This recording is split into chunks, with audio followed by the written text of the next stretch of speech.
नवी मुंबईच्या मराठी माणसानं गावातल्या शेतकऱ्यांसाठी तयार केलं तंत्रज्ञान आज त्याच इनोव्हेशनमुळे कोटींचा ब्रँड उभा राहतोय। ही गोष्ट आहे खारघर, नवी मुंबईत राहणाऱ्या गिरीश चंदने यांची। एका अशा माणसाची ज्याला देवानं इनोव्हेशनची देणगी दिली आणि ज्यांनी ती देणगी शेतकऱ्यांसाठी वापरण्याचं ठरवलं।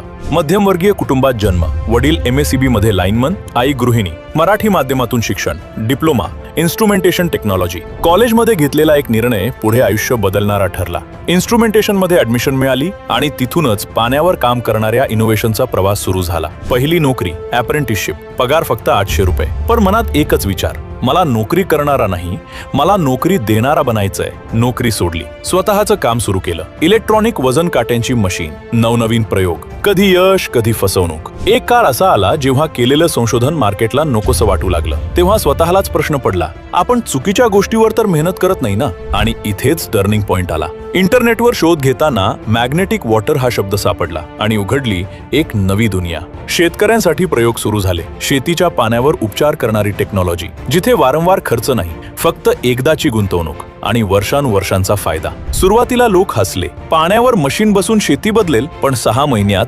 शेतकऱ्यांच्या पिकात फरक दिसू लागला। मुळी भरघोस वाढू लागली, जमीन मऊ झाली, क्षारपणा कमी होऊ लागला आणि तेव्हाच ठरलं, आता मागे वळून बघायचं नाही। झिरो पासून सुरुवात, 2 लाख रुपये टर्नओव्हर, आज 2 कोटी रुपयांच्या पुढे। एका गाळ्यापासून सुरू झालेली कंपनी आज स्वतःची मॅन्युफॅक्चरिंग फॅसिलिटी 1.5 कोटींची। वर्जन 1 पासून आज patented magnetic plus electronic version 13 पर्यंतचा प्रवास। आज टीम आहे 16 लोकांची। आज हा फक्त बिझनेस नाही, ही एक चळवळ आहे। गिरीश चंदने सांगतात, बिझनेस मोठा करायचा असेल तर फक्त नफा बघू नका, लोकांची गरज ओळखा, प्रॉडक्ट मोठा करा, बिझनेस आपोआप मोठा होईल। जसं वोल्वोनं सीट बेल्ट वरून पैसे कमावण्याऐवजी लोकांचं आयुष्य वाचवलं, तसंच आम्ही पाण्यावर काम करून शेतीचं भविष्य वाचवतोय। आज भारतात 20% जमीन क्षारपड आहे, उरलेली ही त्याच दिशेनं जात आहे। ही कथा इथे संपत नाही, कारण शेतकरी आणि शेतीचं खरं भविष्य आत्ताच सुरू होतंय। जब जागो तब सवेरा।